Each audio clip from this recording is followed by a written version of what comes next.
Hello and welcome to the presentation of Work Package 4.1 Definition of Test Cases and Functional Requirements for DC Grid Protection Methodologies. My name is Kamran Sharifabadi and currently working as Chief Engineer Electrical Power Systems and Renewables for the company Equinor. I have been task leader for the Work Package 4.1. This work established the functional requirements for DC grid protection methodologies and definition of test cases for the DC grid protection. The work is a result of a series of workshops, questionnaires, feedbacks, and discussions between relevant stakeholders and project participants.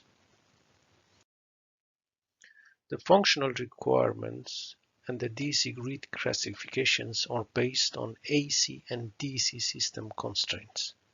The DC grid is classified to small, medium, and large impact grids based on the new concept, which is referring on transient loss of large amount of power on the AC power system.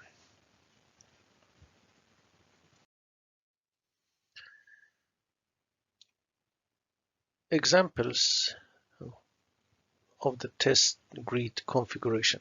Small impact grid. The loss of the whole HVDC grid will only have a limited impact on the AC grids, seen as a small voltage and variations which are quickly restored. Loss of the system have the same impact as N-1 event in an AC power system. Medium impact grid. The loss of whole HVDC grid will cause significant voltage, rotor angle, and frequency transients seen on the AC grid. AC grids are able to recover from the contingency without blackout, but possibly with load shedding in part of the system. And finally, the large impact grid. The DC grid forms the backbone of the transmission system, and loss of this system likely leads to blackout.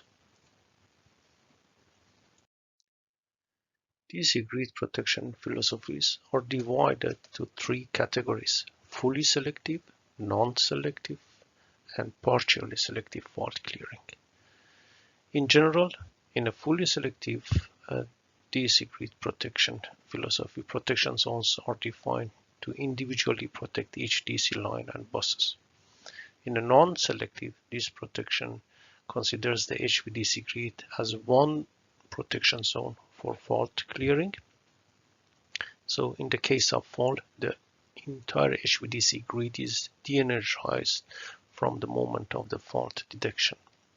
And in a partially selective clearing, the loss of whole HVDC grid is avoided by quickly isolating the healthy zones from the faulty zones.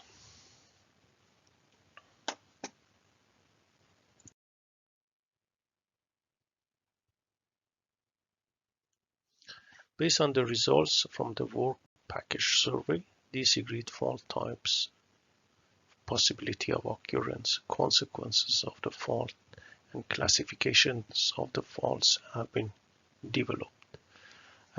Based on the fault type and possibility of the occurrence of the faults, then this classification is defined like the high severity, low probability, high probability, and so on. So that the table defines the consequences, the possibilities of the fault occurrence.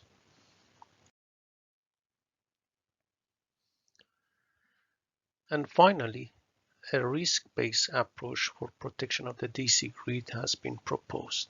When developing a protection system, it is important to weigh the impact of the system with the occurrence of the event. High impact, high probability events are extremely important to address. Low impact and low probability events are less important. So then the figure defines different zones and the possibility of the fault occurrence and the consequences of the fault. Thank you for your attention, and if you have any questions, please get in touch. Thank you.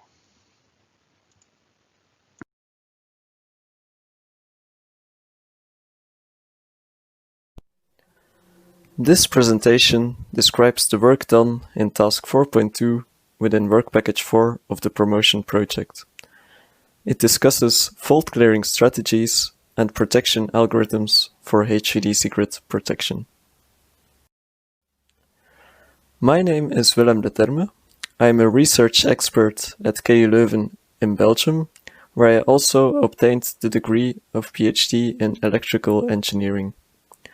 I am working on the topics of power system protection and VSC HVDC. I have been task lead of Task 4.2 within the Promotion project, and I have supported several other work packages. On the agenda of today are, as the title already revealed, fault clearing strategies and protection algorithms for HVDC grid protection.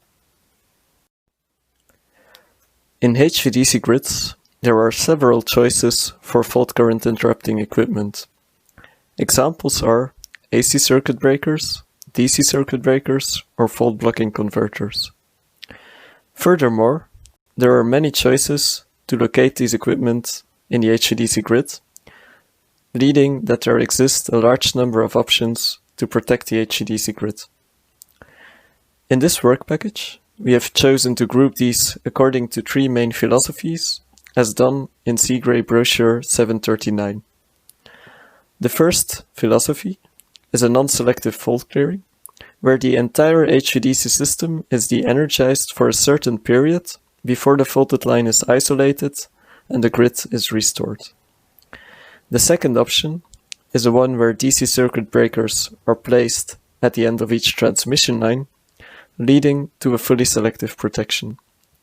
The third option is a partially selective fault clearing, where a subpart of the DC grid is de-energized and successively restored without a faulted component.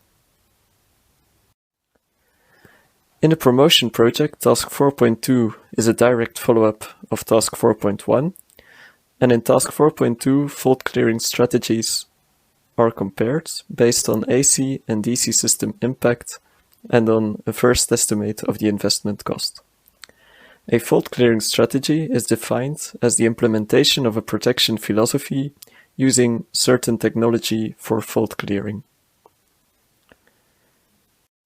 In Task 4.2, we have defined and classified fault clearing strategies according to Seagrey and Senalik approaches. We have considered not only primary, but also backup protection sequences.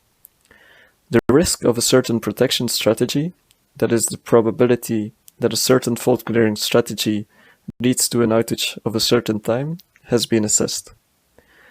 Also, the DC side impact of fault clearing strategies have been assessed by electromagnetic transient simulations.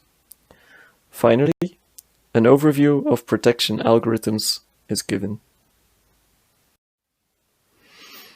The metrics used to compare fault clearing strategies are the number of key components, impact to the connected AC systems.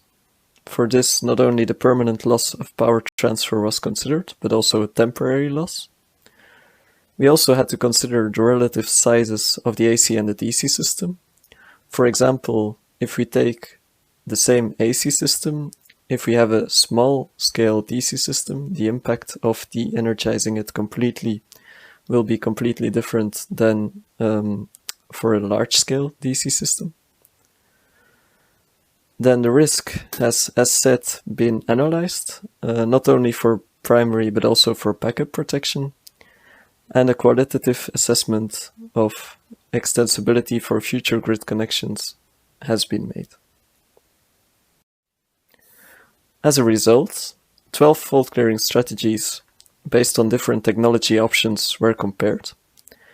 In the comparison, the non-selective strategies were found the most restrictive in application, but this was also due to the definition of a high-impact grid. Furthermore, it was found that the applicability of a certain method may be extended by either increasing the speed of protection, for example, if we use full bridge converters instead of AC circuit breakers, we can gain an increase of speed, or by limiting the extent of the system that is being switched off. For example, if we move from a non-selective to a partially selective protection.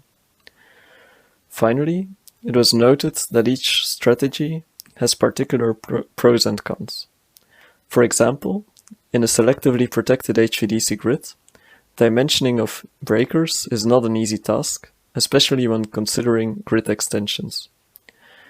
In a partially selective philosophy, there is a balance between AC and DC side constraints, and the definition of subgrids becomes increasingly difficult as the grid grows in size.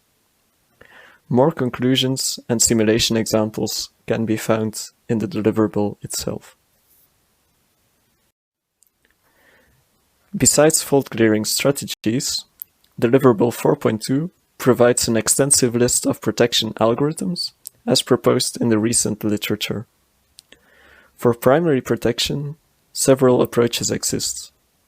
The ones not relying on communication typically use a boundary, for example, the series inductors which are associated with DC circuit breakers. The ones relying on communication, they have to rely on a very fast communication channel, such as a dedicated fiber optic. Also, model-based algorithms which use a model of the transmission line have been proposed in the literature. The algorithms for selective protection philosophies may also see a limited application in a partially selective strategy. For breaker failure backup protection, several algorithms exist, and more algorithms have been proposed during the Promotion project itself. In a non-selective philosophy, two methods have been proposed for a strategy which first opens DC side switches before reclosing the ones that are connected to a healthy line. These methods are a handshaking method and an open grid method. The key findings of task 4.2 are that the system impact of HVDC grid protection depends on the time that the HVDC grid is unable to transfer power, which in turn depends on the adopted philosophy and the technology to implement that philosophy. Risks should be based not only on the primary protection sequence, but also on the options for the backup protection. Finally, for primary protection algorithms, either a clear boundary is needed or a fast communication link is needed. Breaker failure backup protection algorithms have also been considered. More details can be found in the publicly available deliverable D4.2. Thank you for your attention. Welcome everyone. In this breakout session, I will talk about failure modes and key performance indicators for DC grid protection strategies. My name is Alberto Bertinato. I am a research team responsible for DC grid protection at Supergrid Insitute in France. I was involved in Promotion Work Package 4 and supported Work Package 9 and the short-term project Clean Stream Energy Hub Bornholm. This presentation will cover part of the work carried out within task 4.3. We will look at the generalities about protection strategies, key performance indicators, failure mode analysis, and at the end, we will present the main outcomes from the study within task 4.3. Protection strategy can be divided into two steps, the fault clearing and the fault recovery. The fault clearing starts after the fault inception and has the aim to eliminate the fault current. During this stage, the actions are carried out mainly by protection components like DC circuit breaker or converters with fault current blocking capability. The fault recovery starts protection strategy after fault isolation can be considered as a combination to restore the voltage and the power flow. The main actions are carried out by the converter, the DC configuration and the type of earthing, the employed technology like the converter type, the DC circuit breaker, the communication protocol, and the protection sequence and algorithms like the employed fault clearing philosophy, the restoration sequence, the converter control modes. The combination of those elements results in various protection strategies. The choice of the best protection option is not trivial and depends on several factors like costs, reliability, and performances. A method to evaluate the protection strategy is by means of key performance indicators. Three families of KPI have been proposed. Efficiency indicator describes performance regarding fault interruption and fault recovery. They measure the impact a protection strategy can cause to the system.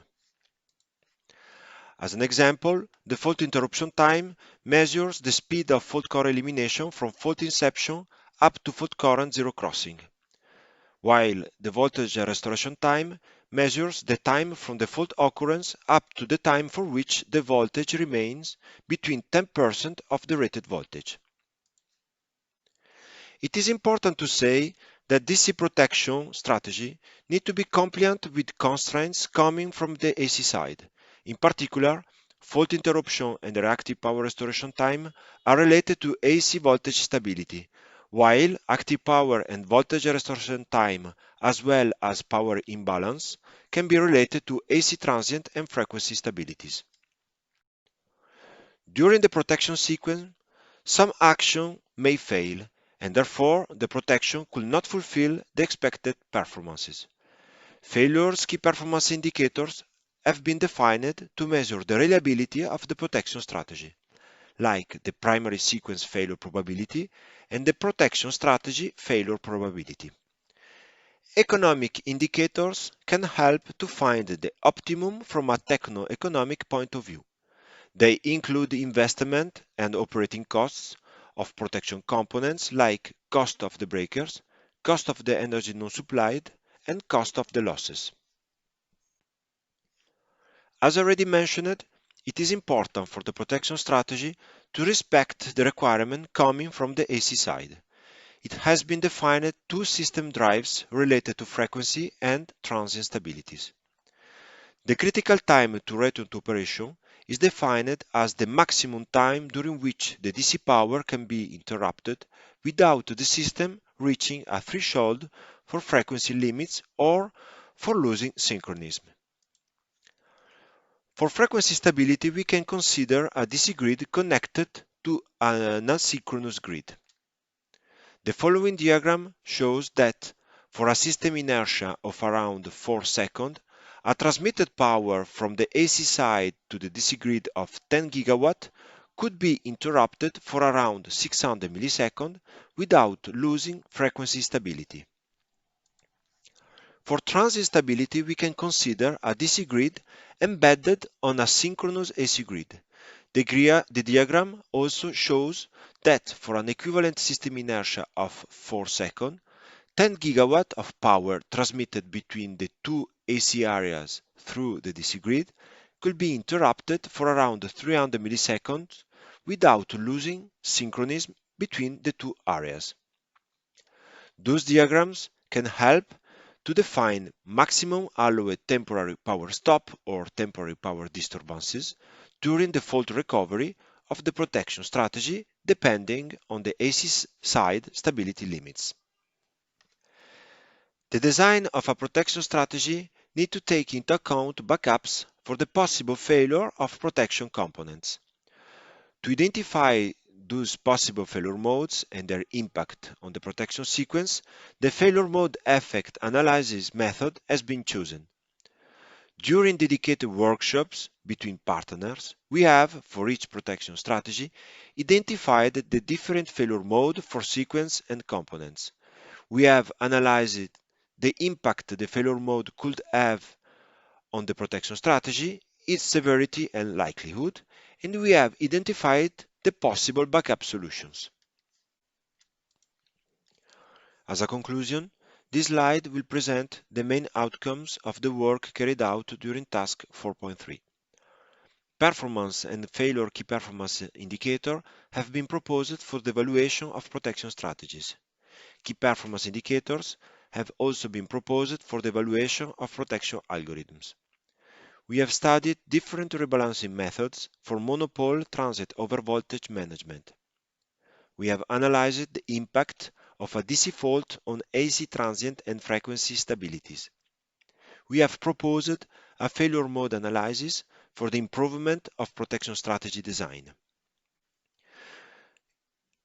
We have made an in-depth development of 4 selected protection strategies, carrying out EMT fault study simulation, key performance indicator calculation, and risk analysis using the proposed failure mode method. Thank you for your attention. Feel free to contact me for any further questions. Hello everybody and welcome to this 10-minute presentation on the open source Promotion HVDC IED. My name is Ilka Jahn and I am a PhD student at KTH Royal Institute of Technology in Sweden. I have a master in electrical power engineering from RWTH Aachen, spent 1 year as a student in ABB Corporate Research Center Sweden to work on power electronic converters, and I'm currently trying to finish my PhD, which is on HVDC grid protection. And actually my PhD project started 1 month after the promotion project started, and these two things have been linked very closely together for me. I personally enjoyed the opportunity to work in such a large industrial project, in particular the chance to learn from very experienced engineers. And I was involved in task 4.4, that is the Promotion IED, which I'm going to talk about more in the following. And then I've also been involved in several other work packages. So today I want to talk about 2 things. That is, firstly, what is the Promotion HVDC IED? And secondly, how was the IED used? So first I'm going to try to answer the question, what is the Promotion HVDC IED? So IED in the context of power system protection means intelligent electronic device and refers to a device that formerly has been known as relay. An IED executes protection algorithms and issues commands for different equipment, such as, for example, DC circuit breakers. If we look at an example HVDC grid as shown here, the IED somehow needs to be integrated into the substation. For this, 3 options have been suggested by SIGRE Guide 739, being 1. The IED as standalone protection device, 2. The IED being integrated in a converter control and protection system, or 3. The IED being integrated in the DCCB control and self-protective system. And to be fair, this SIGRE guide was published a few years after the promotion project started. And in the promotion project, we have only been looking into standalone protection IEDs. An HVDC substation with a standalone IED could, for example, look as shown in this picture. This is of course a simplified depiction, but the IED would take in several voltage and current measurements, execute some protection algorithms internally, and, if required, send a trip signal to a certain equipment, for example, a DC circuit breaker. Now, everybody knows that there are no HVDC grids in Europe today, but in order to move a step closer to reality, we built an HVDC IED prototype that can be tested together with a real-time computer simulation of the HVDC grid. So closer to reality here means it's in real time. This is what the Promotion IED prototype looks like. This IED was developed at KTH in close collaboration with our colleagues in KU Leuven Energieville in Belgium, and it is basically a platform to perform research, because this is what we do in universities. It is not an industrial grade IED. It turns out that this IED is very low cost, and one main specification is plug-and-play design in both hardware and software. That means that everything is modular, and I'm also going to show that on the next slide, so that only the required parts needs to be built. The design is open source. It has been published in Transactions on Power Systems, so if you want, you can go online, download the design and build your own. And this hopefully saves time and cost for building lab setups. And that also means that the design can easily be changed for different purposes.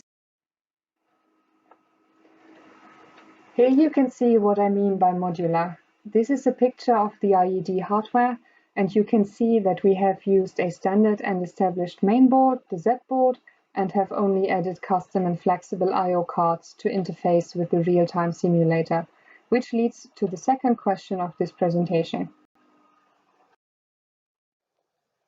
How was the IED used? So technically, there are two ways to answer this question, namely in terms of practical aspects, that is functionality and setup, and then later in terms of purpose of the test.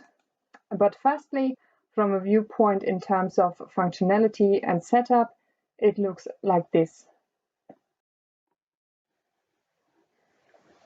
The IED uses the following set of algorithms: dVdt, traveling wave, overcurrent, and undervoltage for line protection. The busbar protection is a differential current protection. This picture shows the IED graphical user interface, where the user can change all kinds of settings. The GUI can be used to read out the IED transient fault recorder, the calculated algorithms, and trip times. It is possible to change the thresholds from this GUI and enable or disable certain algorithms. In particular, this GUI is useful to investigate fault detection margins, that is, how much was a signal above threshold when it tripped. This is shown in the second window. Another interesting thing to see are the trip times, as shown in the third window. There are two ways of testing with this academic IED prototype. On the left, you can see a setup with a small and cheap signal generator. This is how we developed and tested the IED inside of KTH, because we do not have a fast real-time simulator at hand. This is easy and fast and has low noise levels, but you do not get any feedback signal back from, for example, a power system simulation. A convenient thing to test in such a setup are, for example, new fault detection algorithms. On the right, you can see how this IED can be connected to a real-time simulator. And for this, you need a power system model running in the simulator, which leads to the next question of this presentation, how the IED was actually used with the simulator. This work was mainly conducted by our partners, that is the National HVDC Centre in Scotland, as well as KU Leuven Energieville in Belgium. The first thing was to use the Promotion IED to develop IED type testing methods, which you can find in publication number 2. The second and third set of tests have been published and are testing of one IED with different simulated DCCBs in publication 3, and testing of 2 IEDs in the same HVDC grid in publication 4.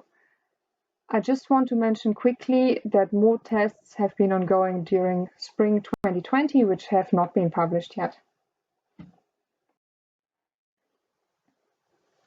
To summarize the key outcomes, an HVDC IED prototype has been developed and the design is available open source. This IED enabled the development of IED type testing methods, as well as multi-vendor interoperability tests that have already been published or are still ongoing. Further work is needed on IED substation integration, and this really touches upon, you could say, the holy grail of control and protection coordination in a multi-vendor setup, and this requires a lot of work and obviously consensus from all involved parties. Lastly, I would like to invite you to also join the Work Package 9 breakout sessions, where more details as well as new results on protection testing will be provided. Thank you for your attention. For further questions, don't hesitate to contact me.